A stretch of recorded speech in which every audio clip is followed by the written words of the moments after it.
Hi everyone, I hope you are all doing well. So today it's going to be a planting day for me. I've got a brand new clematis called Cezanne. It's got a beautiful single bloom, but it's got a little bit of a overlapping petals that looks just absolutely stunning to me. And it also is very compact, that grows 3 to 4 feet tall and wide, and it's hardy all the way from zones 4 to 9.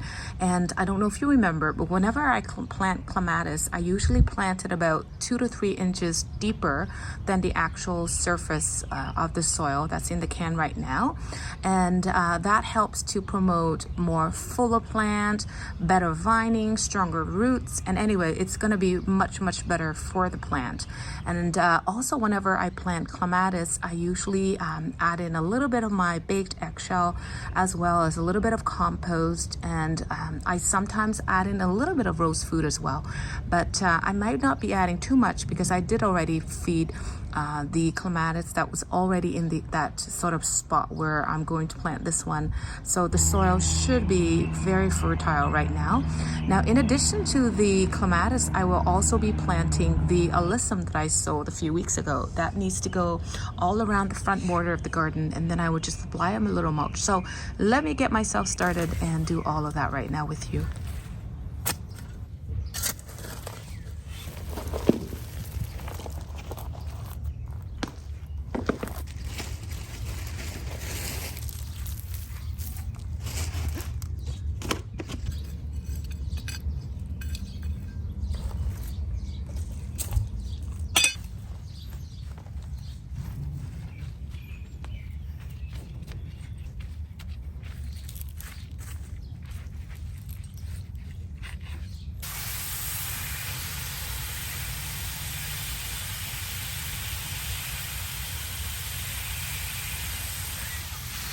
So here's my Macrophylla blue jangles, and this is one of my absolute favorite Macrophylla hydrangeas, and I've got a couple of these in the garden. Now, I've had these for a number of years now, and they tend not to do very well on forming blooms from new wood, but I checked earlier on these stems just to see if there's any new growth on any of these, or any old growth that form leaf buds along the stem of all of these, and there are none. So it looks like all the growth that I've got here, it's all coming from the base. So I'm hoping, fingers crossed, that some of these will be forming blooms for me, because like I said, they don't tend to form blooms from new wood very well for me. So now for instances where you might find that there's growth on the stem here, so what you can do is you can just kind of prune it back until you see a nice healthy green leaf bud here. But like I said, there is none on mine, so I'm just gonna cut everything to the base and hoping for the best. So here I have the Macrophylla hydrangea called Bloomstruck. So this one, actually, of all of the types that I have, the Bloomstruck is the one that has the most sort of stems that are alive. And these are kind of difficult to tell if they're alive, because for an untrained eye, you can probably, see, but if you can't see it, that's probably understandable because they look pretty dead. But I'm going to come a little bit closer. I'll show you a stem that looks dead, but when I cut back, I see a little bit of green, and that's where I know that I should not cut it all the way to the base. Okay, here we go. So you can kind of see that I just cut that back, and you can kind of see that looks like it's got a little bit of green on it. So that's how you know that the stem is still alive, even though it looks pretty dead, right? Like you can kind of see that it looks pretty dead. But if you look very closely, this leaf bud here, there is a little bit of green on it, and that's how you could tell that, first of all, the stem's got a little bit of green, and the leaf bud here looks like it's got a little bit of green in it too. So this is, again, a reason why we wait till a week or two after the last frost in spring to cut these back, because they look pretty dead, but there are actually some growth that might be formed a little bit later than the other hydrangeas. So I'm just gonna go ahead and do that with the rest of my hydrangeas, and I will show you what the garden looks like afterwards.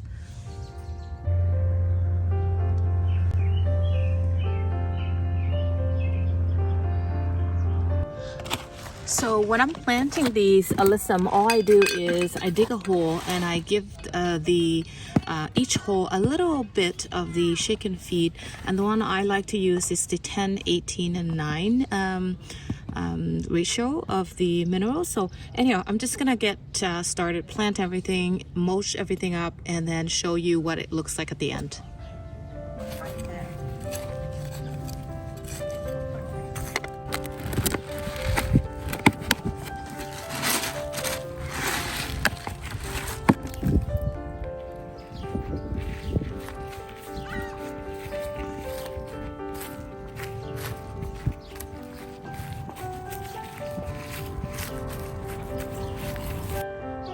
So here's the front garden, how it looks right now. So I did plant all the Alyssum around the border, and I also water the plants in, as well as put mulch all over the garden. So everything is looking so neat and tidy.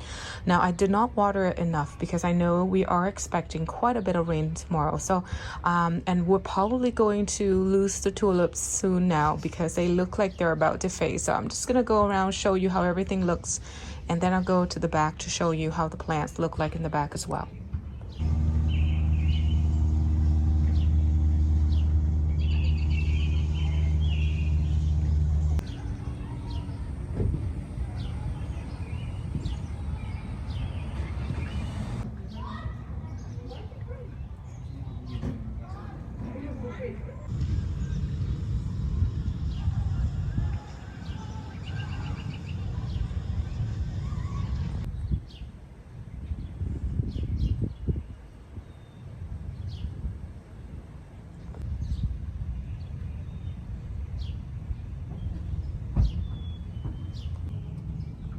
And there's this one here that's got a little bit of a pink stripe on there. That's so cool, really pretty and unique. So here's how everything in the back looks like right now. I did not put mulch here in the back. I did put, however, on some of the clematis just to kind of help to retain the water around the root ball of the clematis. And the reason why I didn't put mulch around the back garden is that I did put a lot of compost in last week. And as you can see, with the stone level and the garden level, if I put too much soil or mulch on the garden, you see how it will be too high compared to the paved stone that we have, and the soil will erode and wash over the sides. So I try not to add too much of the compost, and then therefore I also reduce the amount of mulch. I might put mulch in next year because, again, I only put compost in every 3 years or so. And here are the 3 Litchfield Angel, and I'm so thankful right now because I did tell you in the last video that I had so much dieback, so I cut pretty much that one to the ground, and all of those are new stems that came up. Luckily this one survived, so whatever that had some green, I left it. I didn't even care actually about how I was pruning. As long as there was some growth, I kept everything. So I'm just so thankful. And that one too had some green stems, so I kept those, and I pretty much cut off everything else. So you can kind of see that there's just tons of growth on there. Now I did also cover it, each one of them, with about 3 inches of compost. So hopefully that would help feed them and help them become more vigorous throughout the season. And here are a little, another clump of tulips that I planted years ago, and they came back. So very nice. Here's one of the eglantine roses. Of all the roses I have in the garden, this one actually did the best this winter. It literally had a lot of dieback, but I did cut everything off, and they had some really strong stems, and they're just growing really vigorously. So you can kind of see that's looking really pretty. This other eglantine on the other side, the right side, did not do as well, but not too bad. Some of the stems did survive, and you can see lots of new growth on there as well. And here are 3 roses. This is the Light True Angel, that's the Evelyn, and this is Marie Rose. Now the 3 of them, the Marie Rose did the best. It had so much stems to survive, and as you can see, a lot of new growth as well. The Evelyn, however, did not fare so well, and I had so much dieback and I thought I lost it, but you can kind of see that there is some new growth that's starting to show. And same thing with this Light True Angel as well. This is starting to come up. Really thankful for that. And the last rose here that I have is the William Morris, and I had to also cut this one all the way back to the ground, and so far I do not see any growth. I hope it's going to be okay, but like I said, I thought I lost the Evelyn and it came back, so hopefully, fingers crossed. I still see some green on some of those canes, so hopefully that's a sign that the roots are still alive and it's going to show up with some pretty new growth very soon. Well, at least fingers crossed that it will be very soon. And here are the 2 blue jangles. Now none of the stems survived, so I had to cut all of them back all the way to the ground. So this is all going to be growth from the this year. So I hope there are some that came from the old growth so that I can get some blooms this early summer. So here are the 2 bloomstruck hydrangeas. Now this one did have some stem that did survive, so I did prune it all the way back to the sort of leaf buds that was kind of greenish.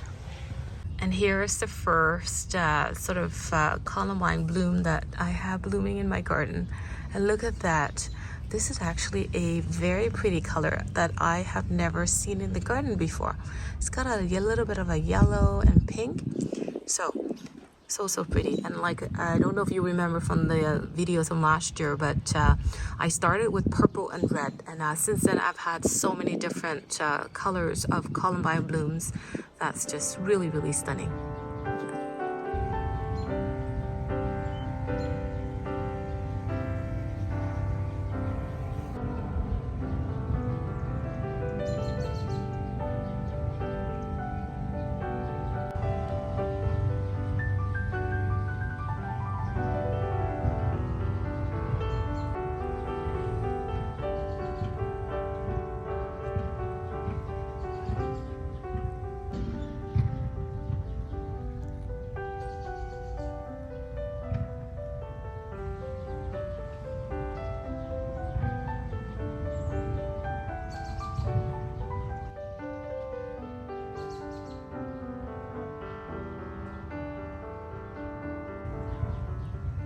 So that concludes today's video. I want to say thank you so much for spending time with me in the garden today. I hope you have a wonderful day or night wherever you are in the world. Take care, everyone. I'll see you on the next video. Bye bye for now.